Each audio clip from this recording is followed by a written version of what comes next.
Before that, this video is brought to you by us and the 2021 Disappointment PC t-shirt. The best way to support Gamers Nexus and its testing, methodology, and these phenomenal special intros is to wear a constant reminder of the disappointment of 2021. 2021 was an unrelenting firestorm wrought from the depths of hell, and the back of our shirt commemorates the tour dates of demon spawn like case fires, power supply explosions, mismarketed components, CPUs that waste sand, and more. The tour date layout uniquely maps the year, and the front of the shirt features a recognizable GPU shroud repurposed as an hourglass, wherein the components turn to dust as the sands of time march on. The shirts are high-quality prints and fabrics made with 100% soft cotton, or a very popular tri-blend, and printed with sustainable water-based inks. These sell out fast, so visit store.gamersnexus.net or click the link below to grab one of these limited shirts now, starting at $19.99. It's been a hell of a year for computer hardware, but no perfect year for the disappointment build. Although we said that last time too, and then 2020 happened, and that was pretty bad. So anyway, sorry about that. We're seemingly predicting the future at this point. But we didn't get the 3-act arc of trying to control media reviews of computer hardware this year that we got last year. We did, however, get some new things. One of those was a phenomenal new trend of fire. There it is. It's a feature now. You sell your product with a little bit of extra spice in it to replace RGB, because that's boring now. We also had a trend of wasting natural resources to make products that are basically relegated to the dumpster as soon as the next generation comes out, only a few months later, like this one. We had exploding power supplies, burning motherboards, burning monitors, burning cases and riser cables, almost another burning case from Fractal, but they got in front of that one, so that was actually good. And referencing our handy map here on the back of the shirt, there was USB dropout issues, a couple of pretty disappointing cases, but they didn't catch on fire, so not that bad. I guess that's sort of the bar now. It's pretty low. Lots of GPU value issues. Windows 11 launched. Bet a lot of you forgot about that. And a whole host of pre-built gaming PCs. If you want to grab one of these shirts, it's a great way to support our intros we do for these special builds. We do one of these every single year. This is, I think the first one we did was in 2017. So we're now looking at 4 years running for the Disappointment PC. We love doing them. It's really fun and creative. And you can go to store.gamersnexus.net to grab one of these shirts. They are limited by nature because it says 2021 on it, so we're not going to print them forever. We'll do another version with just the front design in the future. But just a couple notes on this. So for the design, obviously it's an hourglass with sand in it because waste of sand, you know, for the components. But a couple cool Easter eggs in here. The hourglass is shaped like the NVIDIA Founders Edition shroud. So we actually originally had just a normal hourglass shape, kind of looked at it and we were like, you could make that into an NVIDIA shroud. So sorry, NVIDIA, but fantastic design for this particular shirt. So that'll be on the store, and you should definitely grab one because they are limited. We sell through these extremely fast. We make a ton of them. We normally do 2 runs, and then that's it, because this is 2021 on it. So by nature, we're not going to make them forever. So if you want to grab one, grab one. We have them in 100% cotton and a comfortable tri-blend if you prefer. So to just remind you of a few of the dates for this year for the most momentous launches, the NZXT fire issues for the H1, they started previously in 2020, end of 2020, and they persisted all the way through the beginning of 2021. So that was a major storyline for us and the rest of the industry. It got big enough that the U.S. government got involved in it.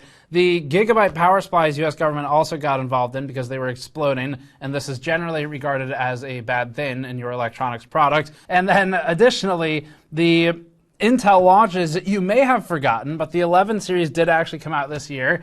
AMD has launched several woefully inept graphics cards in the value department, okay otherwise. So you end up with AMD and NVIDIA just completely capitalizing on their position in this duopoly until Intel comes in and hopefully bring some competition to drive down prices. Overall disappointing to see versus the previous half decade or so, where it was just improvement in performance with the price increase not linearly increasing with that performance. So you saw the performance curve steeper than the price curve, and that was when it was good. But it's not like that now. Let's get started with the first major disappointment and recap, though, and that's going to be NZXT's H1 case. It's been a little while since NZXT produced a truly trend-setting piece of hardware. The company used to be industry-leading in a lot of ways. Two of them were its H440 case and S340 case, which were both trendsetters for power supply shrouds and cable management and ease of installation features, all of these things that basically everyone else in the market copied. What we didn't expect was that NZXT's H1 would also set trends in the market.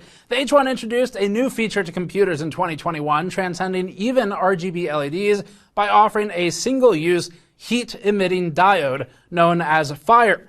Although many imitators would later launch throughout the year, none were as good as the original flame-emitting diode that launched on the NZXT H1, although the explosion-emitting diode on the Gigabyte power supply came pretty close. Some organizations, like the consumer protection agencies, might have you believe that going through fire and flames is bad. They might argue that you'd feel the pain of a lifetime lost in 1,000 days, but through the fire and flames, we carry on. Sorry, I had to slip that one in there because NZXT only knows how to communicate through memes, so we thought this would maybe land a little bit better with them than constructive criticism of a product that's dangerous. The H1 was the first time we've ever worked on an issue that was truly this important, where we were genuinely worried about it catching on fire and causing tremendous loss for people. So it was pretty serious for us to work on. It was the first time we worked with government agencies on researching things, learning about recalls. Great learning experience for us, and hopefully a good one for NZXT to not do that again. But the H1 required multiple subpar workarounds, like plastic screws that didn't do anything to remedy the core issue of a 12-volt power plane being exposed to a screw that connected it straight to ground, causing a short of 12 volts to ground and a phenomenal flame that on ours didn't even self-extinguish. We had to put it out ourselves, so that's another screw-up that NZXT had. We might as well talk about all of the fires right up front, so jumping around both in our lab and on the back of the shirt, we now land on Gigabyte's explosive power supply. Just as Gigabyte's power supply burst into the market, it also burst into flames. And Gigabyte followed NZXT's roadmap almost precisely for this specific issue, where the issue was originally discovered months prior to us looking at it. It was discovered by Eris, who does a lot of power supply testing in the industry, most of it actually at this point, and they more or less ignored him and his findings and never talked about it, never really resolved the issue. We looked at it later. Our initial look at it prompted Gigabyte to post a press release wherein it directly but indirectly addressed us and our findings. Of course, we did what anyone would do. We called our insurance company, adjusted our policy to better cover for fire, and then we bought 10 more Gigabyte power supplies, ultimately determining the failure rate was impressively high, as you can see on these charts. Gigabyte's public statement accused testing of, quote, certain media outfits of being unrealistically abusive and at unreasonably long periods. It tried to make power supply testing sound like it was magic and somehow unfair. It's a bold strategy. Let's see how it pays off for them.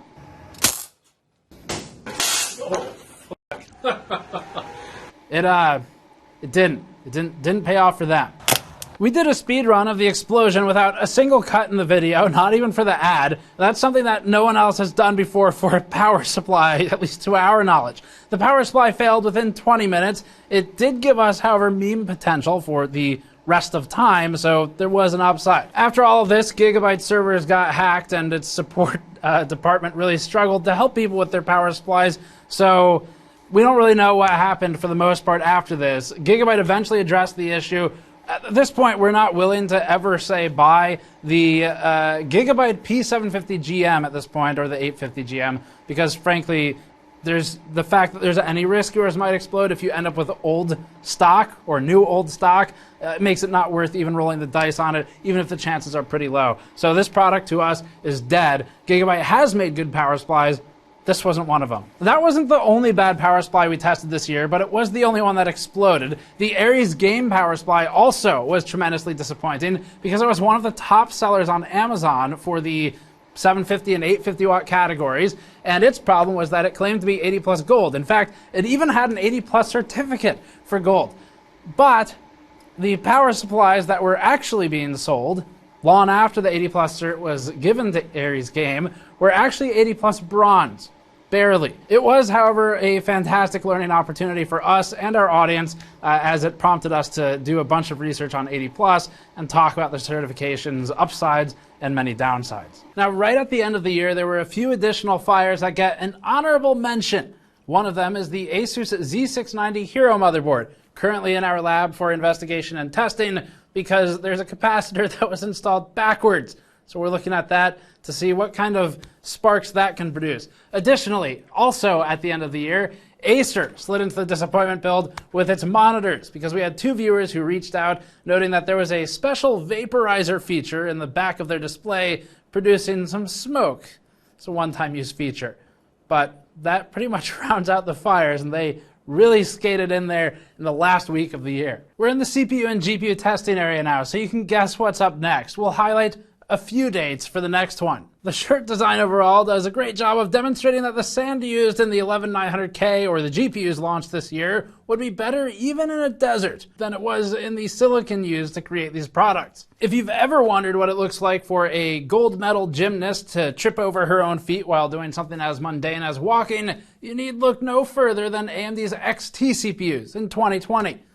Intel then is more like watching a toddler trip over its own feet because it was neither unexpected nor did it have far to fall. And everybody in the room looked away so as not to trigger a tantrum. And that's what Intel did in 2021 when it launched the 11 series. Intel recovered its position with Alder Lake and has a lot to be proud of, but just 9 months prior, its shameful launch of the 11900K and 11700K showed us that Intel still had a lot to lose. These CPUs were such a monumental cluster F SKU that they even managed to regress in performance compared to the previous generation. The 11900K proved that it is, in fact, possible to make a product that is literally worse than nothing. The 11900K's chief use case will be as a photograph in a 30th century anthropology textbook about the downfall of humanity wrought by corporate hubris. Or maybe in a Marketing 101 class today with the assignment of make this product sound good. The good news is that the Intel Alder Lake CPUs are actually good and they're very competitive, which is awesome to see. So Intel started off very weakly this year and ended on a pretty strong note. What we hope is that this produces more of an atmosphere where Intel and AMD focus on making just a good product to compete with each other rather than trying to appease shareholders who aren't interested in what's best for the company and its long-term reputation, only what's in it for them. And that is how at least the 11 series launch felt. It was rushed out the door as a stopgap solution, just like the XT series was, because they felt like they needed something to sell. And even though this thing sucks, we're already in it this far, so we might as well commit and just damage our reputation, but at least we'll have something to sell. If anyone wants it. The next one for us is an amalgamation of various BIOS issues, like AMD USB dropout early in the year, and the usual Intel over-aggressive BIOS settings by motherboard manufacturers throughout the year. The issue manifested in the form of USB devices unexpectedly and seemingly randomly losing connectivity with the host. That's the AMD USB dropout issue. And then additionally, Z590 BIOS issues that later appeared in Z690, where we have overly aggressive settings for the CPUs. For the AMD issue, at best, it would cause inconvenience where your mouse or your keyboard might disconnect and you lose input randomly or sporadically. At worst, it caused data loss and corruption on hard drives that may have been connected externally via USB. AMD attempted several fixes for this, and actually today we're still not sure if it's completely resolved. This is where you could come in. If you had experience with the USB dropout issue and it's now fixed, we'd love to hear from you in the comments, and if it hasn't been fixed, we would love even more to hear from you in the comments, because after the first, say, 5 months of the year when this was a hot topic, it seemed to have vanished. We're assuming that's because it was mostly resolved, but AMD did try multiple fixes.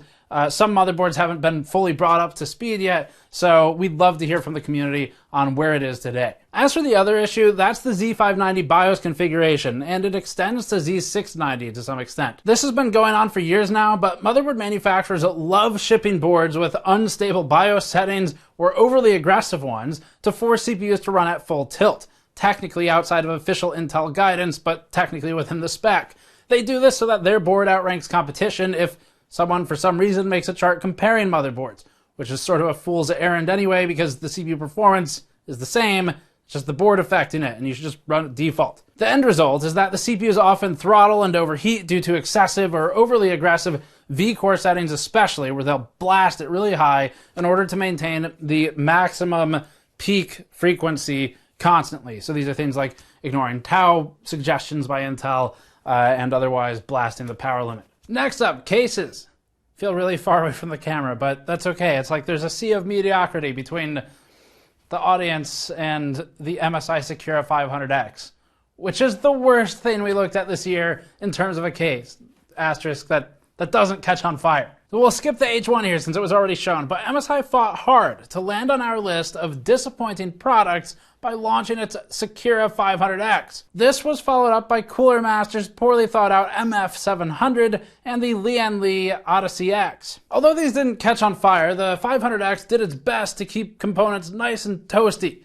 It's a weird case because it has abnormally high quality materials, high build quality, but extremely poor design and execution of the basics, like letting air into the computer. So MSI is out there on its own with something that is both supremely high quality and shit at the same time. The Cooler Master MF700, meanwhile, shared problems with the Odyssey X.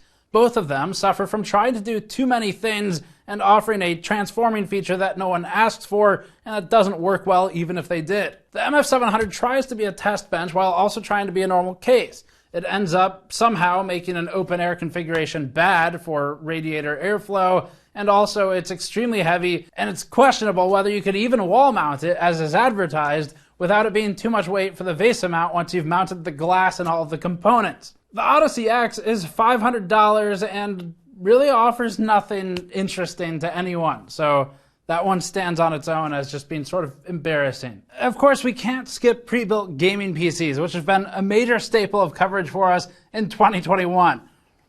Perhaps not something we wanted to be a major staple of coverage, but one that has proven actually really fun and interesting to work on because of their many unique issues and features. The G5 5000 from Dell ended up permanently honored on our Disappointment Tour 2021 t-shirt, right alongside Dell's own Alienware R10 overly plastic pre-built. And these systems weren't alone. Going through our pre-built gaming PCs playlist on YouTube, you'll see that we only managed to find 3 good to good adjacent PCs this year, with the rest featuring issues like proprietary motherboards with bizarre form factors, proprietary power supplies, a single stick of RAM in multi-$1,000 PCs, stock coolers for $1,800 in a box that overheats, damaged motherboards from bad or lazy packaging, and plenty more. This wouldn't actually be disappointing because we normally just sort of expect that if it weren't for the specifics of this year, where we've sort of come to rely on pre-built gaming PCs in a lot of ways,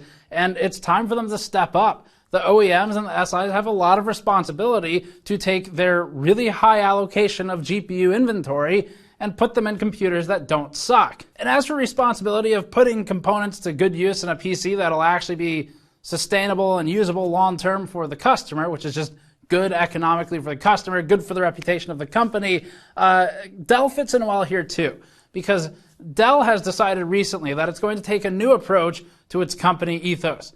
Now it is self-aggrandizing the concept of maybe, possibly, thinking about the idea of making a computer that isn't bound for a landfill the instant it leaves the factory line. That's right, Dell wants to make something that isn't ill-fated enough to end up in a landfill next week, while simultaneously shipping millions of units of e-waste every month. We'd love to see Dell and the other OEMs actually do something environmentally conscious, like working on their proprietary boards and power supplies that are 1, completely useless in any other case or system, and 2, very difficult to repair and keep alive. Of course, that's what they want, because then you have to buy another one.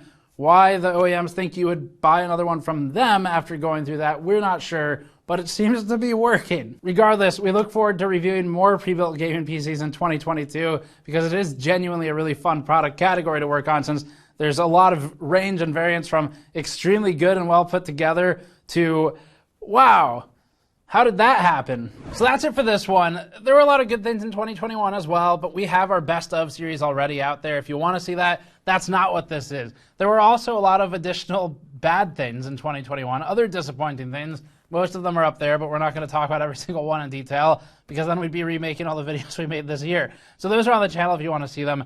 As far as 2022 goes, it's looking pretty good right now. The next few weeks, there's some major announcements. It seems very unlikely that 2022 could possibly be as disappointing as 2021 was. That was ominous. So anyway, we're really excited about 2022 because we're gearing up with all this new testing stuff. We've been working on this for years. You know, the last decade plus, been doing this about almost 15 years now with GN specifically. It started as a website, and we've been doing in-depth testing ever since. We've been adding to it as we've gained more skill, and it's really starting to show in our modern content because, one, we've got more skill and talent on the team with Patrick Lathan on things like cases, pre-built, Patrick Stone on power supplies, motherboards, things like that, Mike Gaglione working on the cooler technician work. So the team's really gained a lot of skill, which is awesome. We're buying all this new equipment and expanding our workspace, and I mean, we're feeling pretty good about what we're going to be capable of doing in 2022. Really excited about it, and that's going to mean potentially an even more exciting and interesting disappointment build for 2022. Andrew's work in the intro of this, please give him props in the comments below. Andrew did all of those animations that you saw, the flaming cases and the CPUs turning to sand. All of that was his work, so let him know you appreciate it in the comments. And of course, you can let all of us know that you appreciate it by grabbing a shirt on store.gamersnexus.net, which supports us and my team directly and our efforts for 2022. We'll have these for probably a couple weeks. Normally they sell through within 1 week for the first run. Second run doesn't last much longer, and that's going to be it. So if you want one, grab one on the store. It's got all the tour dates on it, just like a band t-shirt. And I love the design and the colors too. It's new for us and expands on our sort of existing line of disappointment tour shirts. So thanks everyone for supporting us, for watching. Hope you had fun with this video. And you can go to patreon.com/gamersnexus for more behind the scenes stuff. We'll see you all next time.